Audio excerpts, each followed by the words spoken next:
And welcome to beautiful Hoffman Lanes, located in Hoffman Estates, Illinois, for the championship round finals of the $40,000 Brunswick Classic. And good afternoon, everybody. I'm Denny Schreiner. Working with me once again, Leila Wagner. She finished up 11th this week, but boy, tons of experience on the telecast here today.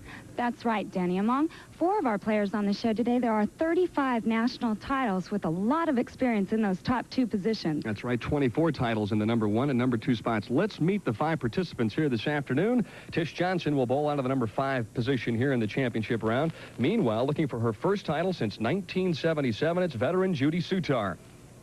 In the number 3 spot, it's Dinah Wheeler out of Lee's Summit, Missouri, looking for her first national title. And then there's 12-time national title Lori Nichols. She's always tough from the number 2 position. And then bowling in the number 1 slot here this afternoon, Aleta Sill out of Detroit. And if you were going to pick a player to bowl out of the top spot and bet on, it would probably be her. That's right, Denny. Leta has won 6 out of 10 attempts at that title. And I think she'll be looking for number 7 today. And with all the experience on the telecast, they won't be squeezing any shots off, I don't believe, here in the championship round. Stay tuned. The opening match is coming up next here from Hoffman Estates, Illinois.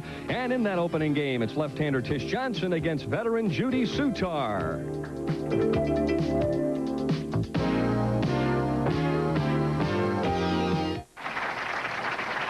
And welcome back. Denny Schreiner along with Leila Wagner and a pair of multiple champions in the opening match of the $40,000 Brunswick Classic. Tish Johnson out of Downey, California will open up on the left-hand lane championship pair, 25 and 26. And for the most part this week, Leila Wagner, the players were able to hit the pocket. It was just a question of carrying.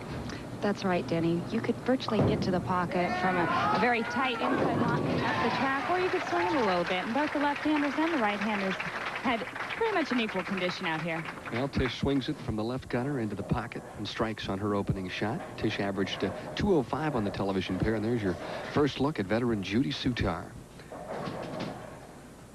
Denny, you mentioned as many titles as these 2 players have. I have to tell you, prior to today's match, they were both very nervous. It's been a while since Judy Sutar's been on television, 1982 to be exact. Boy, she made a great run yesterday afternoon and moved from 8th place all the way up into the number 4 position as she strikes on her opening shot. And this lady, 28 years a professional, 7 titles, and one of the best-liked players on the national tour. 16-8 match play record. I think that was basically the key for Judy making the championship round. And she averaged 228 on the television pair, so 25 and 26 is a good pair for her. Yes, it is. This whole end of the house was good for everybody during the tournament.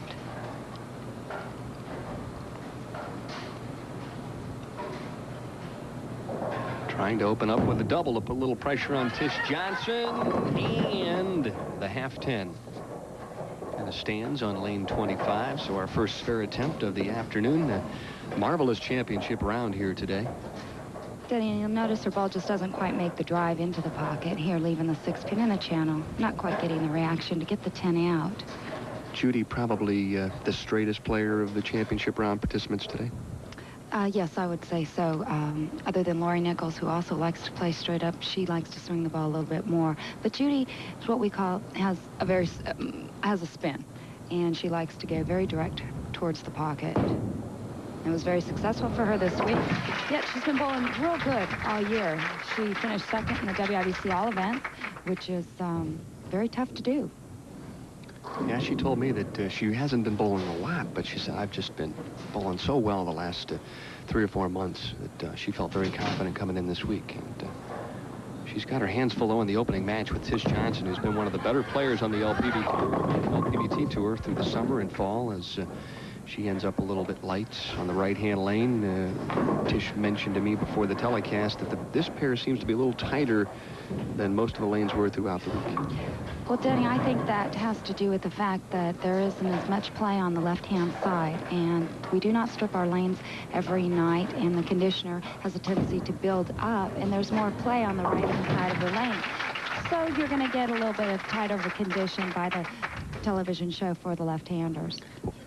As well as she's bowled, it's kind of amazing that she's 8 and 18 in match play on television. There you see throughout the week 12, 11, and 1. So Tish knocked down a lot of pins, but didn't beat that many people. No, Tish, well, she beat me this week in match play. She's always bowled a 230 or 240 or better. finished second just a couple of weeks ago, and an excellent shot. Tish really bowls good on television, Jenny, but it seems that everybody always bowls better. Why, I tell you, you watch her release the ball, it's so effortless. And she just, when she gets it going, she just makes those pins dance. And she's one of the most animated players on the tour. Yes, she is. And in there you could see how unforced her release really is. And she takes off. Almost looks like she's getting ready to do the Fosbury flop, doesn't it? A very emotional player.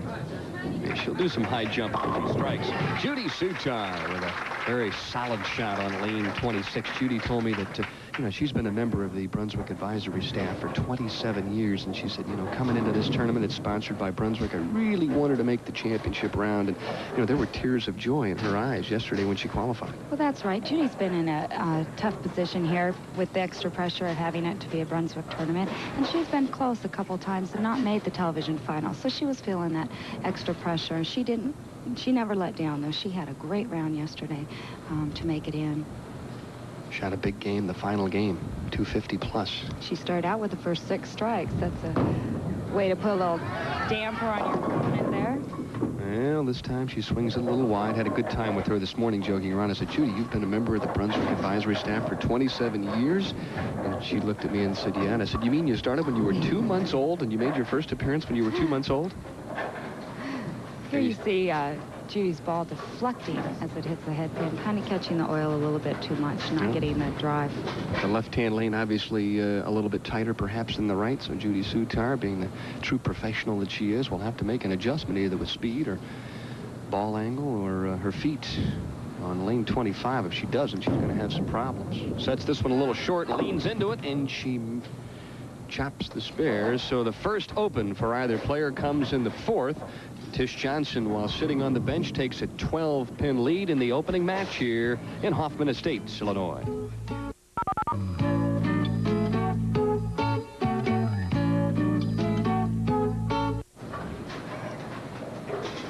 And we're back, and while we were gone, here is a shot in the 5th for Tish Johnson. This would have been a turkey if it falls, and guess what? Head pin comes off the wall, moves around, takes out the 7. So Tish Johnson with the turkey leads by 32. Meanwhile, back to live action. Judy Sutar with a pretty good shot, but she leaves a 9-pin on lane 26. That's right. I tell you, Tish got the break on that shot there, but it was an excellent shot by her. Almost left a solid 7, though. Tish Johnson very loose at this point, and I think you hit the nail on the head, Leila. Judy Sutar realizing how important it is to maybe try and collect title number 8, and maybe she's feeling a little more pressure than Tish is, because Tish has bowled in the championship round 6 times this year, so it's much more comfortable for her. The only mistake Judy made was a chop spare in the 4th, but I'm sure she'll bounce back here the second half of the match. Well, I think so. She'll make the adjustment here on lane 25. Of course, her husband, Dave, a PBA Hall of Famer, one of the finest professional bowlers ever, especially out of the Midwest. And there you see Judy trailing by 32. And David is working at the pro shop back in near Kansas City. I'm sure right now, if he had an opportunity, he would be giving her some advice. I don't know if she would listen to that advice, though, Jenny. However, Dave helped me a couple years back, too. Very good coach. Well, she made a nice adjustment on the left-hand lane, but it goes a little bit too high, and that's going to drive you a little squirrely, Leila. The first couple of times you don't get there, and then you throw it a little bit high. That's right. That's those kind of things that you just want to pull your hair out, because you make the adjustments, and the ball looks real good coming into the pocket, as we can see here. What's going to happen is it's going to just drive a little too hard, leaving a 4-pin. Judy Sutar has been one of the top professional bowlers for many, many years. It was funny earlier this year when we were at the National Bowling Hall of Fame and Museum in St. Louis. Leila and I were downstairs looking at some of the memorabilia, and there's a very small duck pin bowling ball with little bitty finger holes and thumb hole, and it was Judy Sutar's first ever bowling ball. They drove up for her when she was only 4 years old, so she's been around and bowling for a while. That's right. It was a great idea to take a duck pin bowling ball and drill it up for a 4-year-old, and she actually threw this down the regular lane. She was probably ripping racks back then, too, right? Back to live action. Tish Johnson looking for the 4-bagger, and she is in command here of the opening match of the $40,000 Brunswick Classic, and this time the 5-pin dances, but forgets to take out the 10-pin. Another great shot by Tish. Just throwing the 5-pin right in front of the 10-pin. Could have gone. As you can can see here, 5 pin's going to go right in front of the 10 pin. Just not getting the break to kick it out. Busy head pin, too, as it was heading back towards the 7, but the 7 had already disappeared. Well, that was, she got the 7 pin out the last time. That head pin came off that wall and took it right out.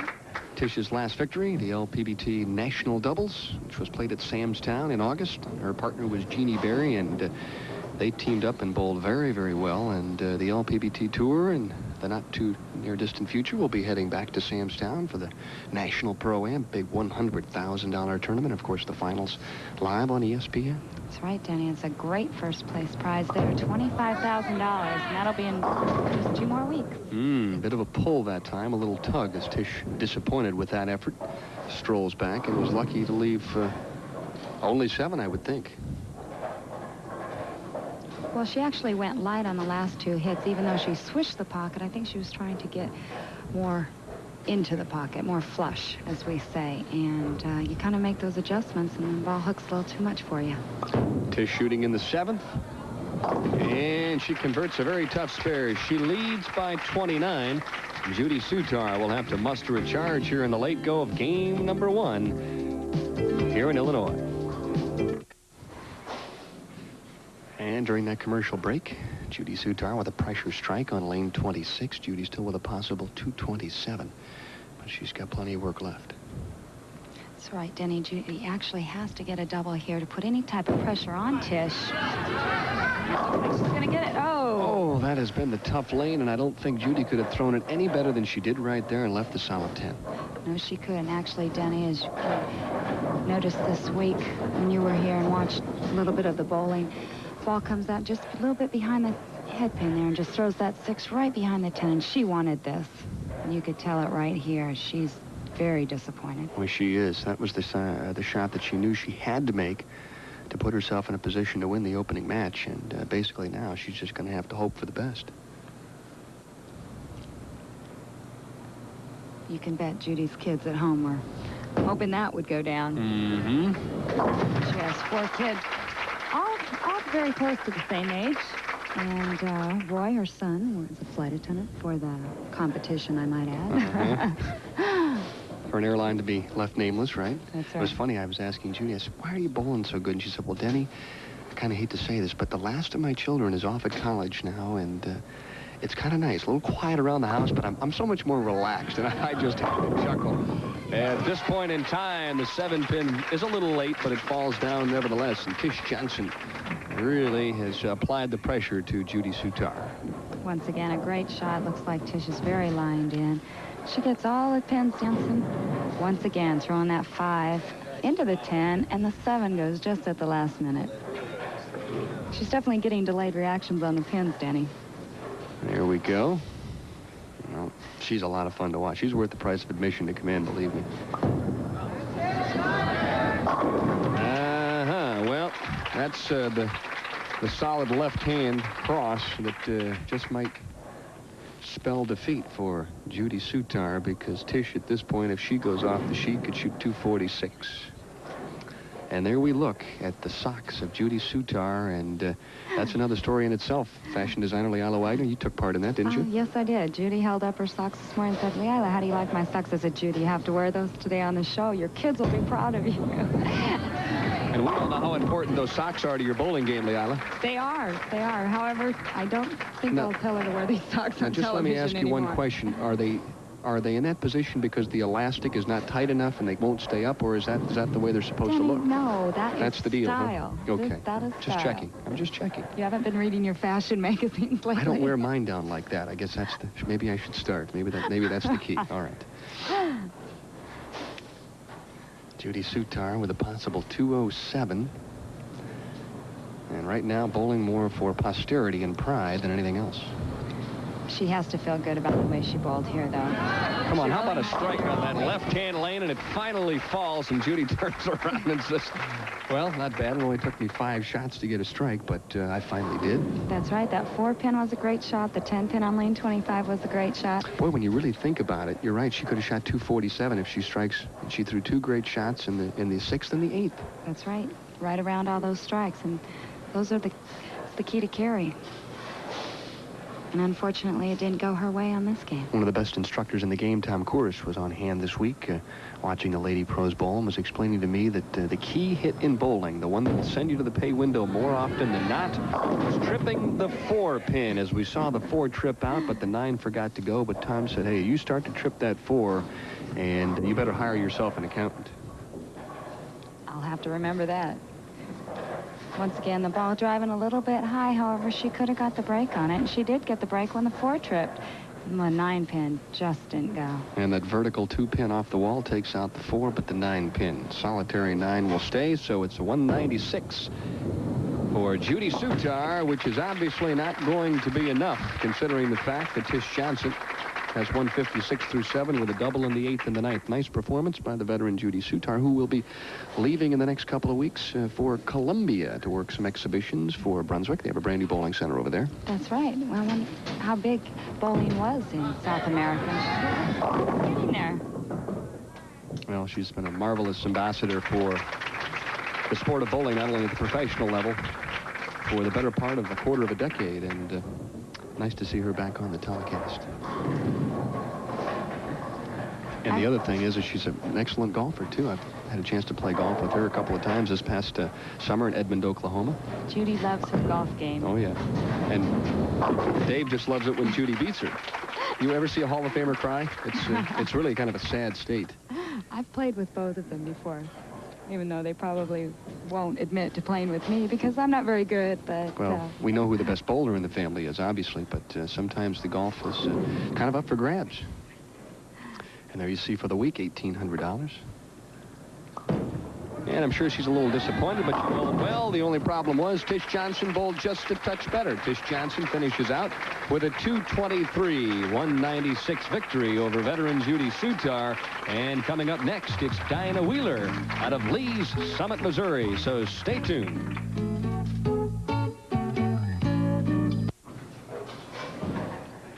Results from the opening match: Tish Johnson 223, Judy Sutar 196. It was a clutch turkey, and then a double in the 8th and the 9th that sealed the victory for Tish Johnson. So she'll move on to match number 2. And earlier today, there he is, the managing editor of the Bowlers Journal, Jim Dressel, presenting Lori Nichols with her first team All-America plaque. And Lori's been on that team before, and also representing the first teamers, Jeannie Maiden, along with Lisa Wagner, Cindy Coburn, and the captain of this year's team, Robin Romeo. And Jim Dressel, oh, what sartorial splendor there with the beautiful yellow tie and the blue jacket. As Jim chuckles to himself a little bit. Geez, I wonder, does the Bowlers Journal have a best-dressed managing editor list that comes out every year? I think they do. And well, I he's think got to be on it. Jim Dressel is the captain of that team. He might be, and the key is, does he wear his socks down, too? I bet they're Argyle. And meanwhile, we're still in the practice mode here for Dinah Wheeler. And there we see a couple of gentlemen there. John Falzone, the commissioner of the LPBT, to your left. And also Jim Bennett, senior vice president, sales and marketing for Brunswick. Brunswick, really a very progressive bowling company within the industry. They have really stepped forward and sponsored Team USA in the upcoming Olympics. And boy, what a marvelous trademark stamp for that company to get involved with the Olympic effort. Tish Johnson will open match number 2 on the left-hand lane, just the same way that she did against Judy Sutar. That's right, Denny. You know, we really do need that industry support out here for these special events that are going on. This time a little high. The 6-pin stands. Tish chats to herself on the way back, and this is not something that she does just on television, is it, Leah? No, Tish does this all the time. Not so much in qualifying. However, she is very good to qualify with, keeping the other players loosened up as well. However, she really does a lot of it in match play, especially if she's bowling good. It's easy to do if you're bowling good. Yeah, no matter what you do when you're bowling well, it doesn't make a whole heck of a lot of difference. Your first look at 33-year-old Dinah Wheeler out of Lee's Summit, Missouri, and she told me that's about 10 miles southeast of Kansas City, Missouri, which is where I was born, Kansas City, Missouri. Was it? Sure. I'm from the Show Me State. I don't believe anything until I see it. I didn't know that. See? Well, you know what I love about Dinah Wheeler's game? A good extension. The ball goes long before it starts to break. Unfortunately, she leaves the solid 10, but she's an impressive player. Yes, she is. The first time I met her was in the TV finals in Samstown last fall. She has a very good release. It's very quick. However, she projects the ball very far out on the lane, getting it to go long. And a great shot by her, just throwing that 6 around that 10. Ball seems to go about 47, 48 feet before it starts to arc, and she said, that's by design. That's the way I like to play. Kind of an interesting note, the fact that about a year and a half ago, Dave Sutar started drilling up Dinah's equipment, and they made a few changes in ball weights and a few other things here and there, and obviously it's worked. 3rd year as a professional, and trying to erase the word none from titles won. 16-8 in match play this week with a beautiful television pair average of 212. Dinah also liked this pair.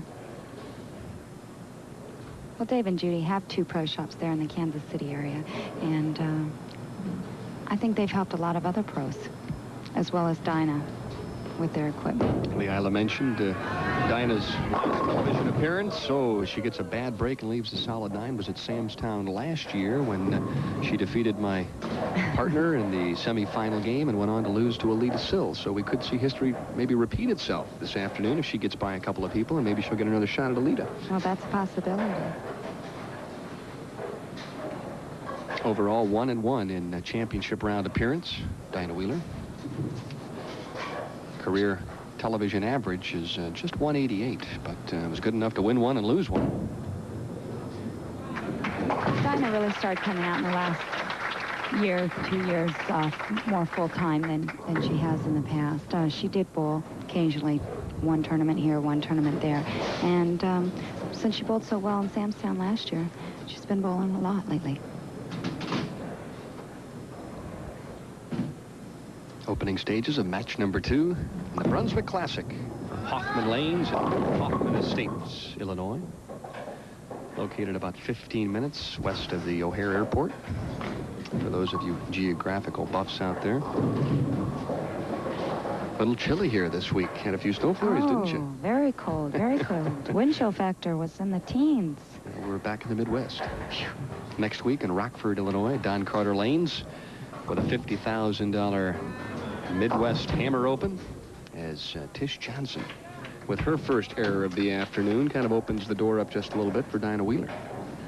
Sort of a replay of our last match when Judy Sutar chopped the same spare, however, for a right-hander on her second frame. Right from the time it left her hand, she had a feeling that it might chop, and yes, sir, the worst did come true. What's it do for an opponent, Leila, when you open and they're on the bench? Does it pump them up a little bit? Sure it does.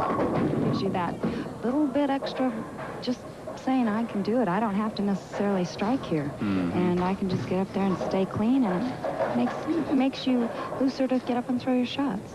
It's kind of like scoring the first run in a World Series game. Takes a little pressure off, doesn't it? That's right.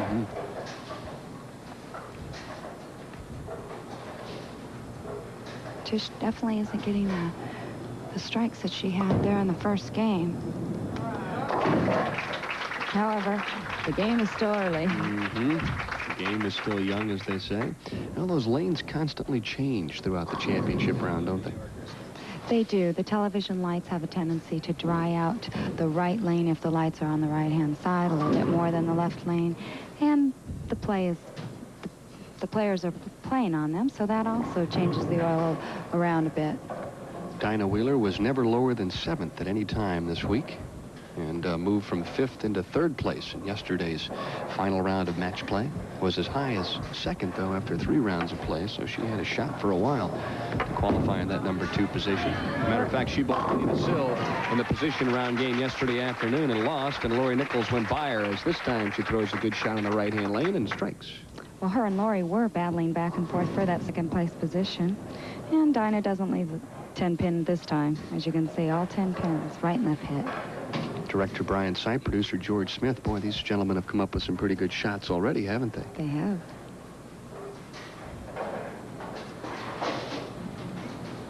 Could be the first real breakthrough in the match. Dinah Wheeler doubles here on lane 25. Dinah threw the high game of the week with the 298, and the fans were really pulling on the last ball. What happened? I didn't see it. I was at the other end. I was bowling. You mean you don't know what happened? I All right, really don't. I'll let you off the hook. This time she crosses over, though. She really came through and pulled that ball inside her target here. However, the ball hooked enough almost to carry that Brooklyn strike. And bowlers are never proud, especially on the championship round. They'll take just about anything that they get. You have to. That one game goes too quickly. You want all those breaks. Spare up in the fourth. And Dinah Wheeler continues to lead here in game number 2 of the $40,000 Brunswick Classic. And there you see Tish Johnson waiting for shot number 4. And we'll be back in just a moment or so.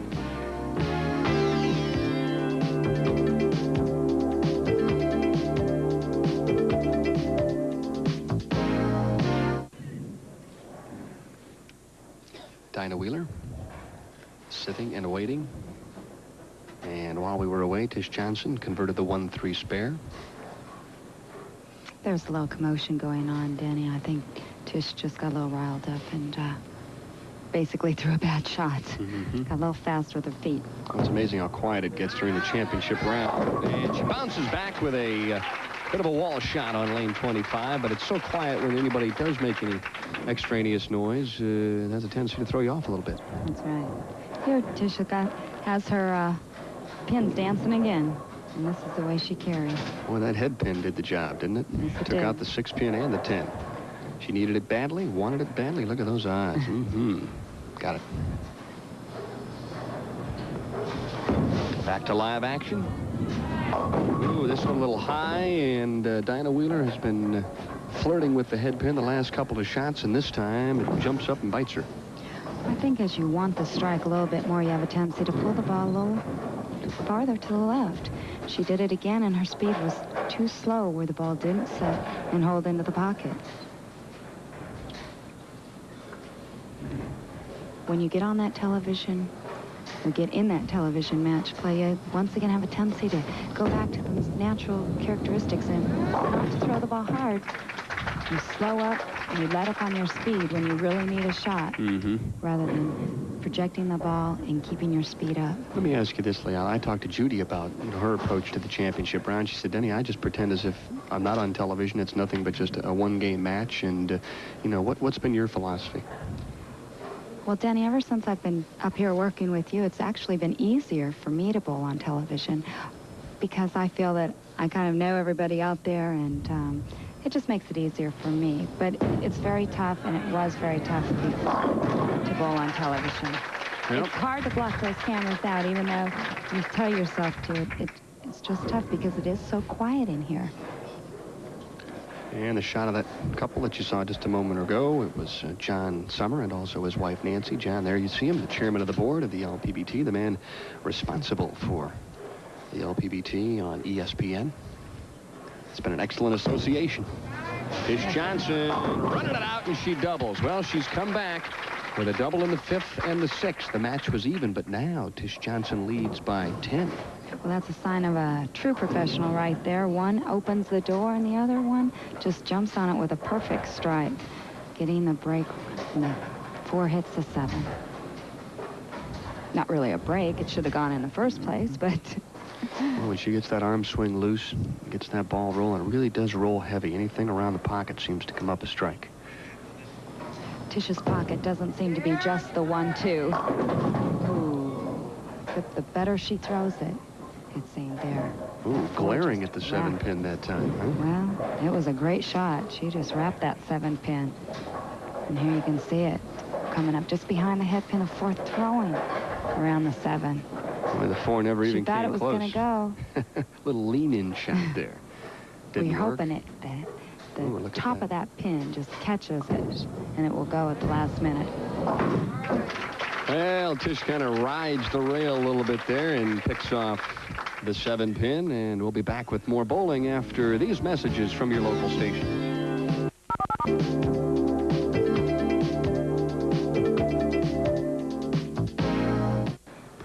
Dinah Wheeler, a study in concentration. She trails by 9 and has left the 2nd 10 pin of the match for her on lane 26. Threw a pretty good shot and just kind of left the... I don't even think that was a half 10. That was like a three-quarter 10 early. That was a pretty good shot. Just didn't go. That's right.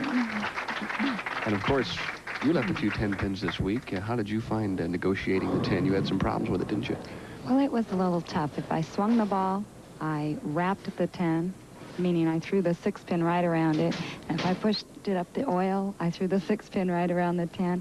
I couldn't quite find the right reaction to get them all out. Mm-hmm. I don't think any players did, really. Everybody had a problem. And there was more of a problem in the evening blocks for the right-handers when the oil carried down a little bit farther. The carry for everybody got a little bit worse than it morning blocks when the back ends were very clean. That's the way to solve the puzzle of the half 10, though. Throw it a little bit light and swish the rack, and so there's a big strike in the 8th frame for Dinah Wheeler. This was actually a better shot to carry here than solid in the pocket. You could get the 5 out very well here. Well, I think with the urethane bowling balls and the pins the way they are now, it's almost, that seems to be the contemporary shot. Better to hit a little light in the pocket and shake them up than it is to go flush. That's right. Tish is hoping things come up, and guess what? The washout for Tish Johnson in the 8th. Tish actually knew how bad this shot was when she threw it. Yeah, she waved goodbye. Well, she didn't stay down. She got fast. You know, you mentioned that in the last commercial break, that you felt like her feet were going a little bit fast, and that's got to be the one thing that most players fight, is trying to slow down. Well, I had my coach was 16 at Dolphin back in Seattle. Everybody used to tell me my feet were going too fast, my feet were going too fast. And I would say, how do you slow them down? And he said, push the ball away sooner. And it worked. Mm-hmm. And it got everything right into time. Tish Johnson now with that miss trails by 5. She's in the 9th. There you see the scoreboard. But the key at this point, Dinah Wheeler working on a strike in the 8th.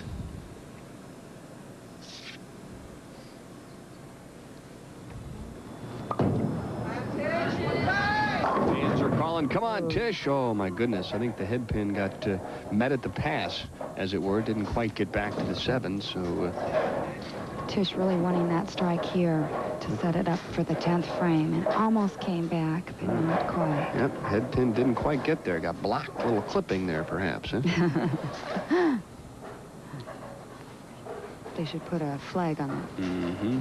Flag on the play, right? Yep. You've been watching too much football. Do you know I've only watched one game this year, Benny? No. Honest. What did you think of the NFL players' strike? Well, no comment. See, you can do that. Yes, thank you. That's a good way to go. There's a lot of no comments concerned. I'm just glad they're all back. That's right. And, of course, you'll be watching the National Football League on ESPN. This is the key shot of the match for Dinah Wheeler. Yes, it is, and she has gone down 26, and now she goes light. And the 4-pin got hit from behind. It went down nevertheless, but Dinah Wheeler opens up a 15-pin lead and could really slam the door. Well, she sent that ball a lot farther to the right, getting the 5-pin to hit the 7, and something came off there and hit the 4. That was a head pin. Ooh. The top of the head pin. It's amazing. That's the first pin that's hit, in essence, by the bowling ball. And it does the most work. Yes, it does. It can get the 10 out, and it can get the 4 out.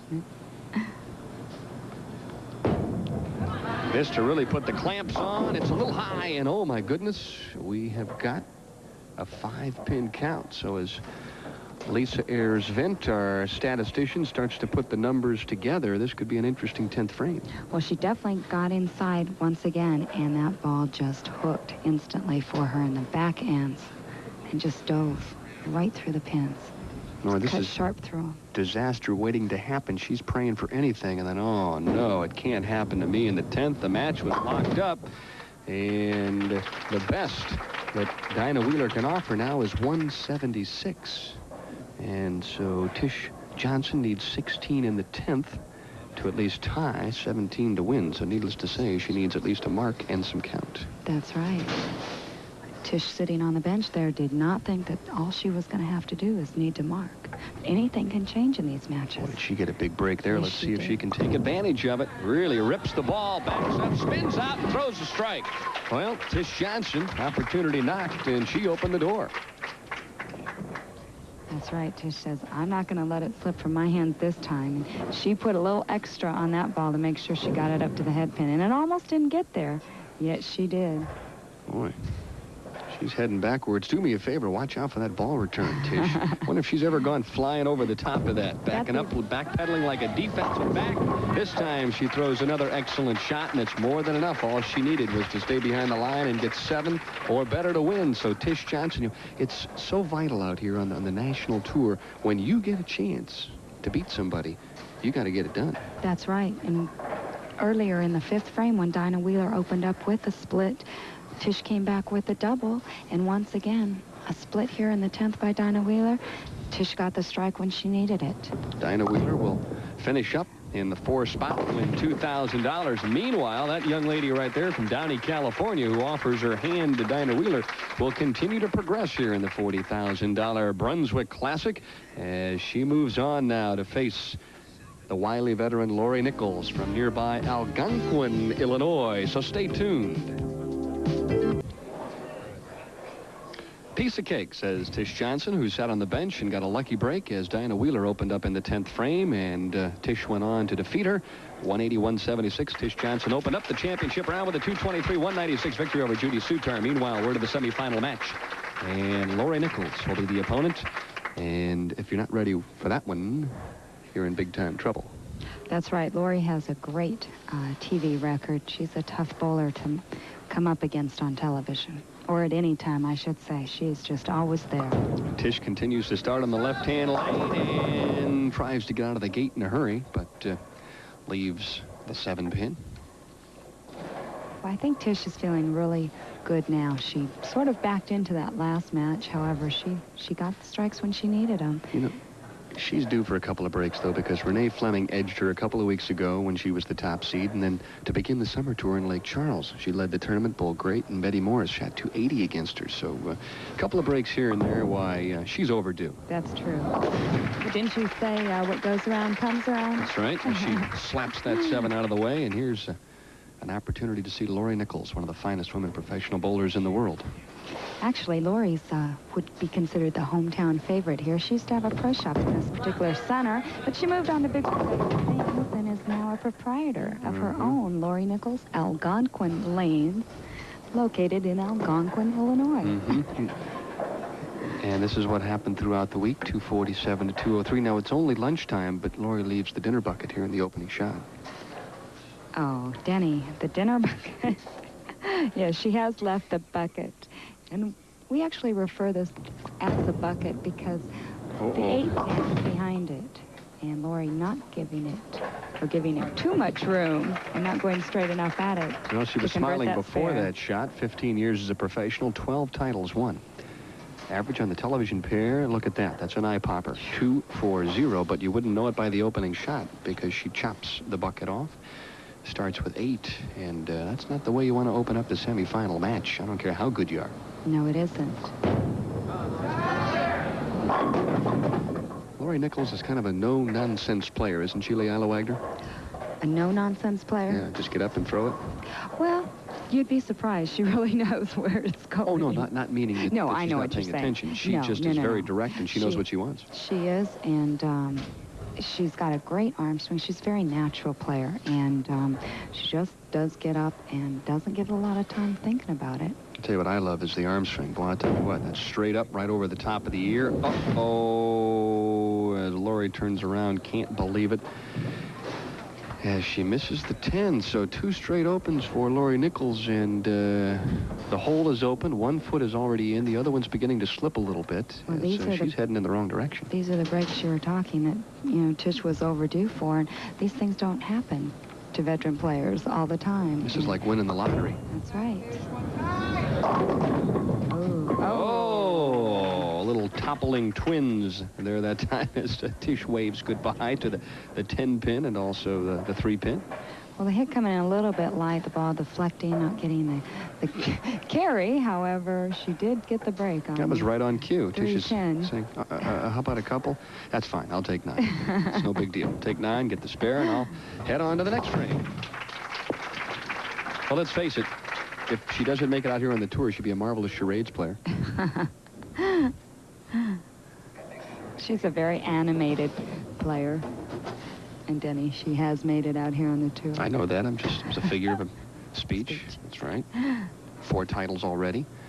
Looking for number 5, and should she win this match, it'll be a pair of left-handers in the title game. Aleta Sill remains atop the stack. Split screen and the strike. Tish won early in her career, Denny. She came out, and I believe it was only the first year, or the second year that she won. She's still a bambino, really, huh? 25 years of age. Almost as young as me. Yep. There, solid professional, though. Lori Nichols, great shot. She shrugs her shoulders. And there's her husband, Terry. Obviously, at this point, wishing for a little better carry at this time, but still plenty of room left, 7 frames. Well, that's for sure. Unfortunately, she has to shoot the 10-pin now on the right-hand lane, and when you miss one, you start to think about it. I had a little trouble with 10 pins yesterday, Denny, the first time in the tournament. I was missing them from the left and from the right. So Lori's not one to miss 2 in a row. Boy, she made a terrific charge yesterday afternoon, the last 3 or 4 games. In game number 4, she shot 265 and came back, shot 240, and just kind of went from 5th to 2nd, battled back and forth, and she was 3rd in the position round game, needed a double in the 10th to go by Dinah Wheeler. Threw it, ran it out, and struck. And the crowd went wild. Yep, and so did Terry. That's right. Her husband. Yeah. Meanwhile, back at the range, it's time to throw a strike. That's right. Ask and ye shall receive, as they say. So Lori Nichols strikes. Now the question is, can she get lined up and double? There you see the scoreboard. Tish Johnson leads here in game number 3. There's Tish Johnson's shot in the 5th. And guess what? From Downey, California, she has now strung together 3 consecutive strikes. And here you see the shot for the turkey. And boy, what an excellent shot this was. Yes, it was. She just went flush into the pocket there. No doubt that 10 pins were going to go. She's opened up a 42-pin lead in the 4-9 stands. The 2-pin didn't quite trip out the 4, and Lori is in the midst of a nightmare right now. That's right. Lori threw a great shot there, but the ball just diving a little bit hard in the back end, cutting through the pins. However, it is a makeable split, and all she has to do is slide the 4 into the 9, hitting on the left-hand side of the 4-pin. Too much oil. Let me ask you this, Leila, just a social commentary here. Are the cross-alley spares more difficult because of the limited distance dressing? The ball either seems to hook early or it skids a little too far when you try and convert the splits. Or is that just me?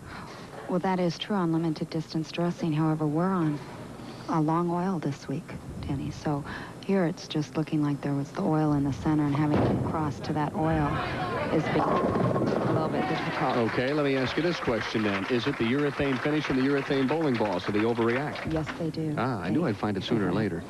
Yes, they can overreact. You can hit a spot on the lane one time, it's going to hook. The next time it won't. Lori said, I'm not going to put it in the pocket anymore. I'm leaving 10 pins and 4-9. I'm going light. And she did. We talked about that light hit carrying better earlier. Yeah, she's surveying the score and realizing time is of the essence. Tish Johnson through the nose, tripped out the 4 the last time, or I should say the 6 the last time on that right-hand lane. This time leaves a pair, but she currently has a 54-pin, make that 52-pin advantage. But after what we saw last game... That's right. You don't know what can happen. That's right. Lori could strike out from this point on. And she is obviously good enough to do that. Yes, she is. Well, she's been in the pocket 4 times. The last 4 times, so... Tish Johnson getting plenty of airtime on ESPN over the last 6-8 months. She's been one of the dominating players she on the dominated LPBT Tour. The summer tour quite a bit there, didn't she? I guess we're going to have to say this. Didn't think it would ever happen, but... there's no Betty Morris on the telecast today. She had made 8 consecutive championship round appearances, and this week bowled pretty well, but just didn't quite get there. Betty had the carry problem with the evening blocks, but she came up and shot 2 real good games to qualify and make it into the final. She was a little lost there in qualifying. Well, that lady there is anything but lost. She's lined up on the championship pair, and she's leading by 52 sticks. But hang on, Lori Nichols is up next. If you are a woman bowler who has carried a league bowling average of 175 or higher over the past 2 years, you can qualify for membership in the Ladies Pro Bowlers Tour. If you'd like more information about joining the Ladies Pro Bowlers Tour national or regional tournament programs, all you have to do is send your name and address to LPBT 7171 Cherryvale Boulevard, Rockford, Illinois 61112. So join the LPBT for the best in women's professional bowling. Now, is that a dominating statistic or what? Qualified for match play 50 consecutive tournaments? Well, you can't shut Lori Nichols out of a tournament. She's the type of player that if they're hooking, she can definitely make the adjustment. If they're tight, the lanes are tight, she can make the adjustments. She's just all-around condition player. She can play on any condition. She's having her problems here this afternoon. The tournament that she didn't make the match play finals in was, I believe, the Seagram's U.S. Open.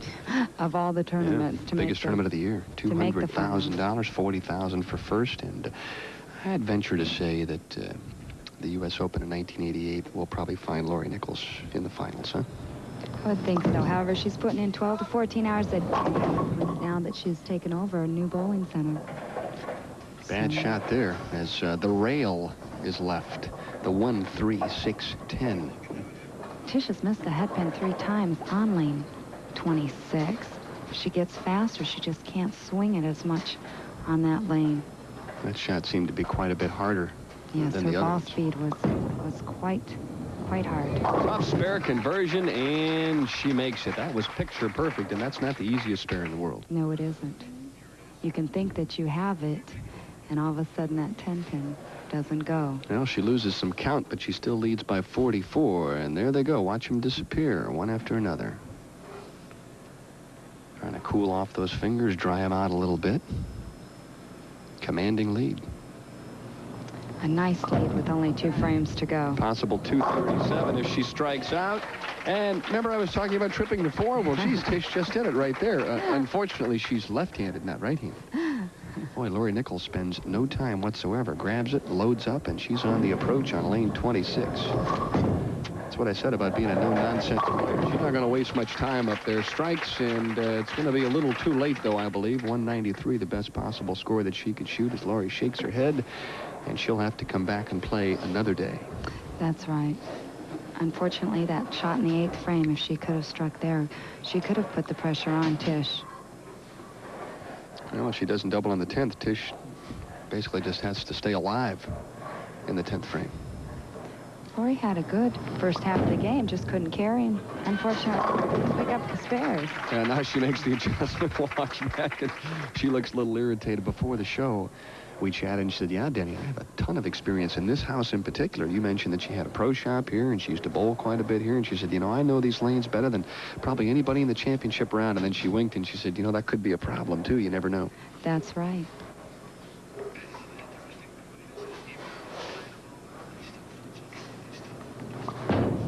You know, it's kind of amazing to me, despite the fact that she's gone in the match, Lori's still up there trying to make the adjustments and throw the strikes, and that's a true sign of professionalism. Well, sure it is.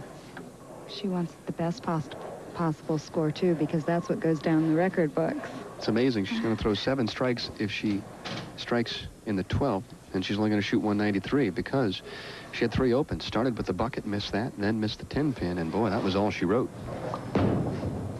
And she hit for the next 7 frames after that consistently. 193, not going to be enough. Tish Johnson with 177 in the 8th with a strike up in the 9th is going to waltz into the title match against another top left-hander, Aleta Sill out of Detroit. Well, I tell you what, Denny, if Tish happened to get up and leave what Dinah Wheeler did, we could have a tie. However, I don't think that's going to happen here. But you never know, and it was coming up a little high. It was in the ballpark. Yes, it was. So you may have called that one a little too quick. I have plenty of confidence. Okay. I figure, hey, if I can go up and stay behind the foul line and get 4 or 5 pins, Tish Johnson can do it. There you see a $2,500 check for Lori Nichols. And it's not enough for her, obviously.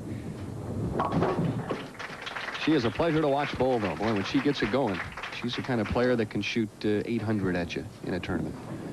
You know, during qualifying or during match play. Wow, when she gets it going, she can just flat strike. That's right. She can. I've seen it against me. Of course, your title last fall came against her, right? That's true. The title match. What'd you pay her to let you win?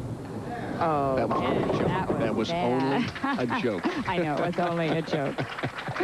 214 to 193. Tish Johnson continues to move up the top of the ladder. And there you see, she'll meet Aleta Sill for the championship up next.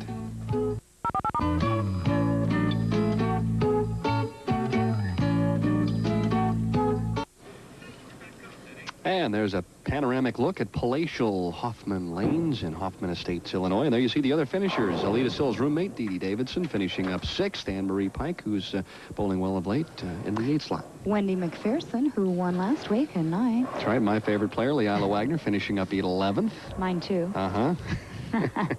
On down the list, Michelle Mullen in the 13th slot. Paula Drake, a familiar face. Renee Fleming, and there's Betty Morris in 16th spot. And then in the 19th position, in the truck, helping with the character generator, is Chris Zahn. Not only can she bowl, but boy, is she great with numbers. Our U.S. Open champion, Carol Norman, finishing in 20th spot. And some amateur players down near the bottom of the top 24. So it just goes to show you that not only the professionals make the finals out here on the national tour. Good shot at Lori Nichols' husband right there. And obviously a little dismayed at what happened, right? Not happy. And here we look at what's down the road for the LPBT next week in Rockford, Illinois, the Hammer Midwest Open. Following week, Fairlane's Bellevue Classic in Inglewood, Colorado. And, of course, wrapping up in Sam's Town. There you see Aleta Sill on the left and Tish Johnson on the right. And for the 4th consecutive game, Tish gets to start, and she's starting on the left-hand lane. I think I might have changed her rhythm a little bit. What about you, Leila? Well, I think I might have, too. She has started every game on lane 25, and it's been successful for her. That's right. Nice and comfortable. Averaging 205.6 in the television pair thus far in the championship round. She crosses over, though, leaves the baby split, so we'll have to see how she contends with the 2-7. Well, it's not a difficult split to pick up. However, she's going to have to put the ball right between the 2 and the 7. The ball just coming in a little too high there. Almost going to her Brooklyn side. That's how she got to the title match.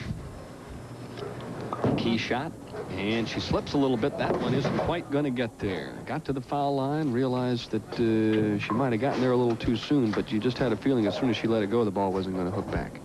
Well, the breaks have definitely been going in Tish's direction so far today, so we'll have to see what Aleta does here in the first frame. 25-year-old Aleta Sill out of Detroit, Michigan. 10 times she has been a top seed. She's won 6 out of the 10, which is better than the national average, as they say. Been solid all week long. First shot, and she gets a little bit of a break. Could have left a split, only the 5-pin. Aleta shakes her head on the way back, and she told me the key all week long for her, as it is in most tournaments, keep my feet nice and slow. Well, if you get too fast there, then once again, you don't get the reaction on the ball. The ball doesn't come up to the pocket. Cause you all kinds of problems. Boy, she nearly struck on that shot, too. This was during match play. Really disposed of Tish. Yes, she did. In the tournament proper. That better hook. It does. At the last moment, Aleta kind of stood there at the line saying, I know it's going to hook. It's just a question of when. There you see up close and personal, 7th year as a professional, 12 titles. Really a dominating player. 1984 was a terrific year for her. 214 overall on the television pair. And an interesting note, the left-handers on the championship round here on the television pair throughout the week averaged 211, and yet they're in the title match. Meanwhile, the right-handers averaged 226 composite. So just goes to show you that times do change out here on the LPBT Tour. Good shot there. The 10-pin a little late in leaving, but the 7-pin stands solid. That's right. Once again, she's going to have the same kind of problems that the right-handers had as well, actually getting that 7-pin out. 1 ball for strikes, 1 ball for spares. Are you a proponent of that, Leila Wagner? Well, if it works, do it, because she needs to cut down the reaction on the ball. She's trying to go as straight as possible at it so she doesn't hook by it, so she picks up a harder surface bowling ball to shoot with that spare. Well, Aleta probably relaxed a little bit more now, gets those opening couple of shots out of the way without getting hurt one way or another. She leads by 10, and now it's up to Tish Johnson to take the match to Aleta Sill. This is Aleta's first time on television this year, so her nerves could be up a little bit, too.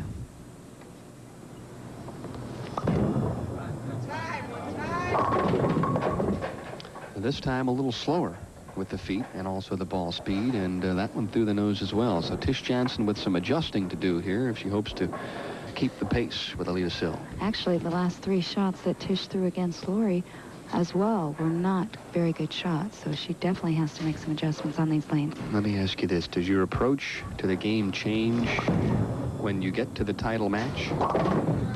I don't think it will change too much here. She's been winning all the way up. She shouldn't change anything at this point. More rhetorically, though, do you become more Pressure? aggressive. You think you do? You become more aggressive, yes. Okay. You do feel a little bit more pressure, but you do become more aggressive because you want to be, you know, you only have one game now, and for that title, you've come a long way.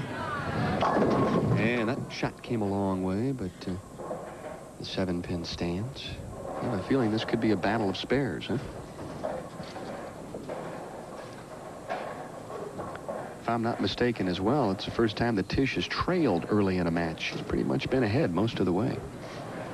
That's Actually, right. against Dinah Wheeler, she had a bit of a problem, but charting her, she defeated Judy Sutar, 23-196. Then she slipped past Dinah Wheeler, 180-176, and then beat Lori Nichols in the semifinal game, 214-193.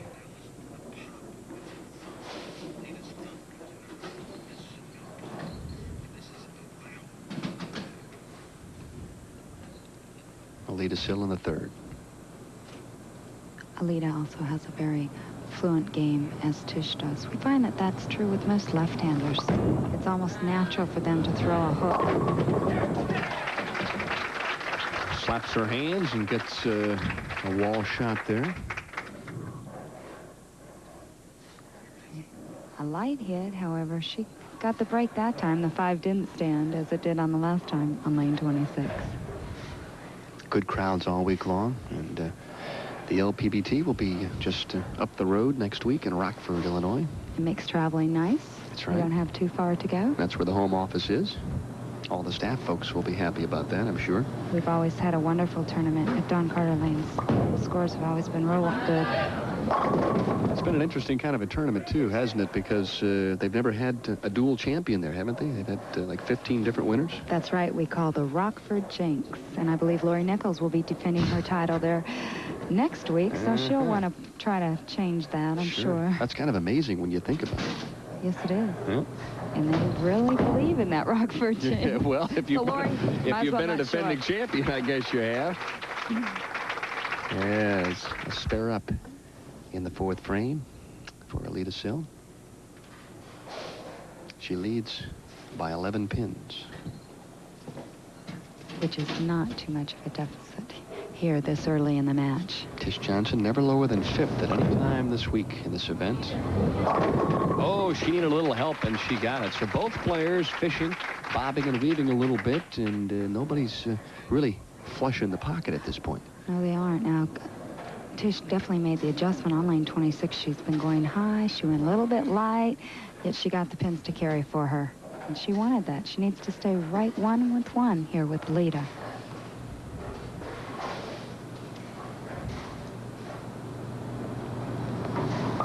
She's looking for this double here to make up her frame, and she got it. Oh, that was a bone crusher there. You could hear that strike all the way back there in the broadcast booth. Big double in the 4th and the 5th, and all of a sudden, Aleta Sill leads by just 1, and Tish Johnson has a double. Aleta now in the 5th. Now, Aleta has gone light on lane 26 both times. She carried the light hit last time, so we'll see if she makes any type of adjustment here, or if she just continues to carry light. And still going light, the ball not reacting the way she feels that it's going to. Career television match play record, 31 wins, 26 losses. High game on television, 288. 6 perfect games to her credit. She also has a number of 800 series Aleta came out on the tour when she was very young, too. I believe Aleta and Tish came out the same year and won in the same year. And a chopped bucket by Aleta just opens the door for Tish. Both players have an open frame, and now Aleta Sill trails by 14. Tish Johnson in an opportune position. Aleta's going to have to step up here and hit the pocket and strike on lane 25. With the exception of Dinah, all the players that Tish have met have actually missed spares. And Tish, to this point, has not missed her spares. That's right. Judy chopped one. Lori missed two. That's right. And Aleta now has missed one. Good shot, but once again, as it happened so many times this week, Aleta Sill leaves the 7. Kind of massaging the neck a little bit, trying to figure out what the heck she has to do to strike. The ball there not quite diving hard enough into the pocket. Throwing the 6 into the channel, not getting the reaction. It's been a solid week for Aleta Sill, too. She led this tournament from wire to wire. And that's not an easy thing to do out here on the national tour. No, it isn't. Once you get in that #1 position, everybody else wants it, and they keep striving to get it. And you're just there hanging on. However, she led it by quite a few pins. She led by over 300 at a couple different stanzas, but ended up, I think, 183 pins ahead of Lori Nichols. And needless to say, a strike in the 6th would make it a sticky situation for Aleta Sill. Ooh, breathes a sigh of relief. Good shot. Good shot. Almost the same thing as we saw Aleta leave on lane 25. Well, it's the same thing we saw her leave, the same kind of shots. Am I mistaken, or is that the lucky blouse that Tish wore when she and Jeannie Berry captured the national doubles in Las Vegas? It is, and we have very big superstitions out here on the women's tour. Do you? If you wear... Oh, brother. That was in the channel at 35 feet. Tish knew it all along. She raises the eyebrows and raises the hopes of her opponent, Aleta Sill, with a miscue here in the 6th.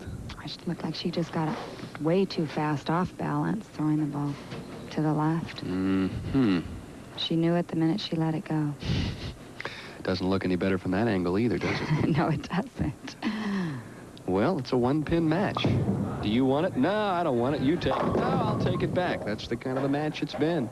Solid 6 on lane 25, and... It was a good shot there by Tish. That could have gone as well.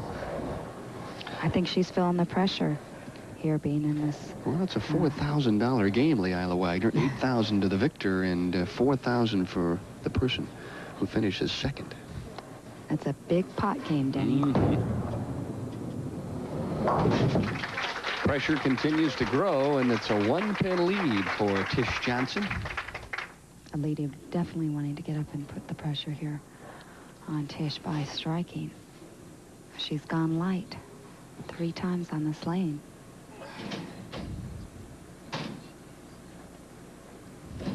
It's amazing. This is Aleta's 21st appearance on national television. She's got a lot of years left, too, bowling, huh? Yes, she does. Oh, good shot there as she swishes the rack on the right-hand lane. Now let's see if Aleta Sill can put together a double.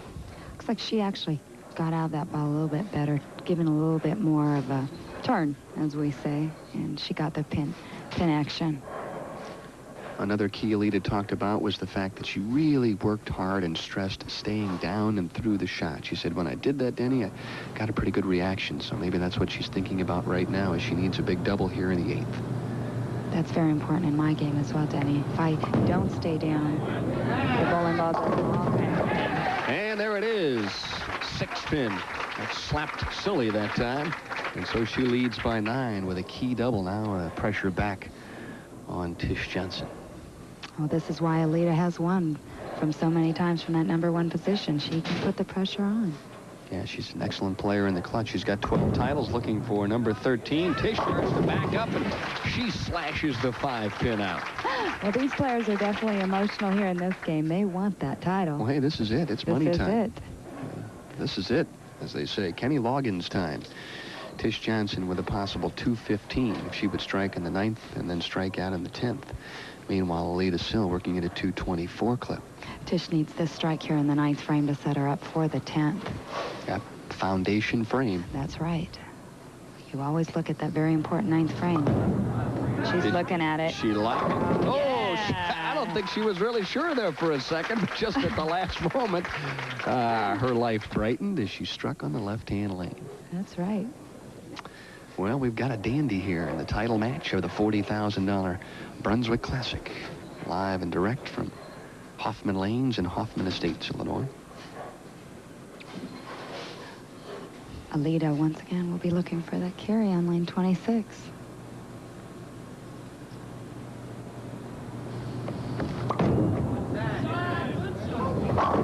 She finally hit flush in the pocket. She has gone right every time, and that was the place she wanted to go, right there in the 1-2 pocket. You know, I think this is what makes professional bowling so much fun to watch, is how these professionals deal with pressure.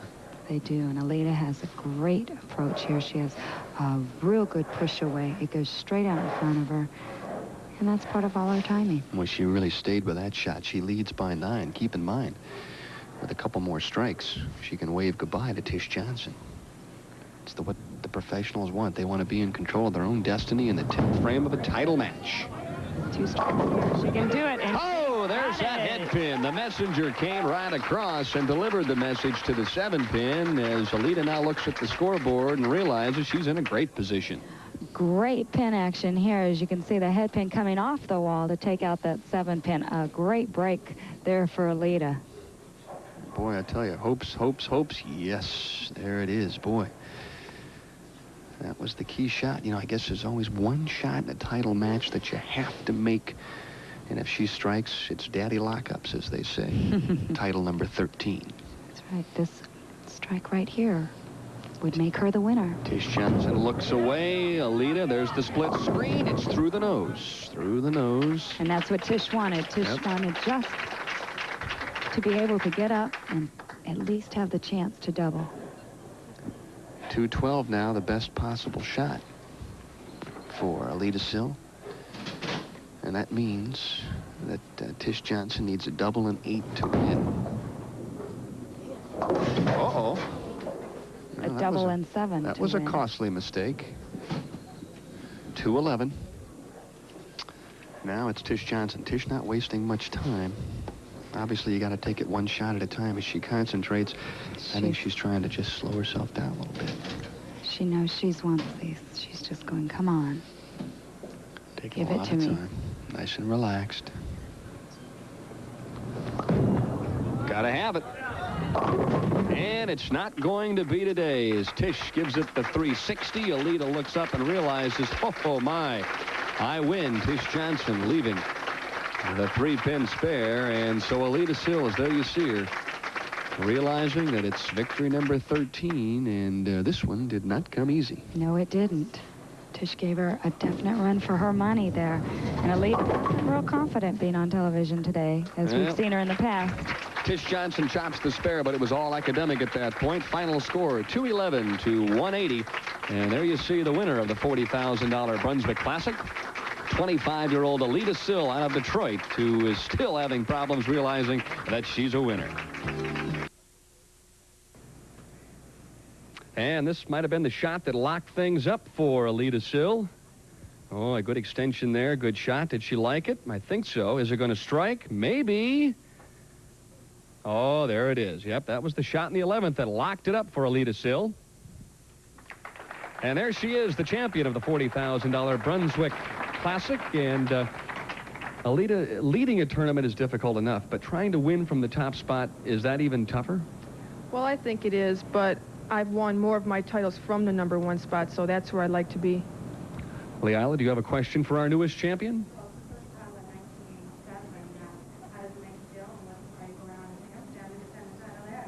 It makes me feel great. I'm glad to be here. I bowled well all week, and yes, I will be defending my title. Let's bring in Jim Bennett now from the Brunswick Corporation, who has a presentation here and a lovely check for Aleta Sill. You bowled great all week in the Brunswick Classic. We're very, very proud of you, and it gives me a great amount of pleasure to present you with this $8,000 check for your accomplishment. Thank you very much. I'd like to thank Brunswick for their support in the tournament here. I'd like to thank Hoffman Lanes. They did a great job, and the staff here and the people. Thank you very much. Jim, don't go away. Let's talk about Brunswick being involved now with Team USA as well, the Olympic movement. Yes, we're deeply involved with the Olympic movement and Team USA, and we're going to use the team throughout the Pro Fall Tour on exhibition, and we're very dedicated to that cause, and we're looking very, very much to Seoul and the Olympics. It should be a marvelous movement for the bowling sport. Let's bring on Bob LaQuarrie now, and he is the general manager here of Hoffman Lanes, and boy, you've got a beautiful plaque there for our champion. Plaque, yes. Aleta, on behalf of Hoffman Lanes, I'd like to present this first place plaque to you. Congratulations. Thank you very much. Why don't we turn that plaque around? There we go. Maybe we get a little close-up of that. Has to be a very exciting afternoon for you, back on national television again and winning from the top seed position. Tish Johnson had won 3 games, Aleta. You had to feel that she was the player you didn't want to face in the title match. Well, I think so. Anytime you face somebody who's come from that 4th or 5th position, they pretty much know what the lanes are like, and it's just going to be a shootout from then on. What were your thoughts going in? I know as we chatted before the championship round, you said, Denny, I have to do 2 things. I have to keep my feet slow, and I have to stay down. Did you accomplish those 2 goals? A few times. So I didn't feel like I bowled that well. I just got a lot of breaks this game. Did you feel pretty much that the lanes were the same in the championship round as they were throughout the week? For me, they were a little bit tighter. My ball didn't finish as strong as it did during the week. Leila, any questions for our champion? Well, you led the tournament by so many pins, and then you get there in 1 game, and what kind of pressure was on you? Oh, there's a lot of pressure, but you just have to try to forget about it and pretend it's just another game. Any premonitions before you came in this week that you might bowl this well? Have you been bowling well the last couple, 3 or 4 weeks? Oh, I've been bowling well. I just wanted to make good shots, and one thing that happened is a lady here that works at the counter said that it must be an omen because right before the tournament, my banner fell down the lane, and she says, I wonder if this is an omen. So. Well, obviously your confidence didn't fall down when you got to the title match because you bowled so well. Terrific game for Aleta Sill. She's the champion of the Brunswick Classic. And stay tuned next week on ESPN for more of the LPBT. So long, everybody.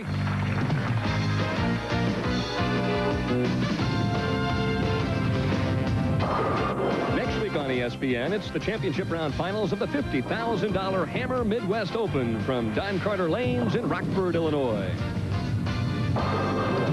The finals of the $40,000 Brunswick Classic have been brought to you by Brunswick Bowling, proud sponsor of Team USA and supporting bowling in the upcoming Summer Olympics. And by True Value Hardware. More than our name, it's our way of doing business.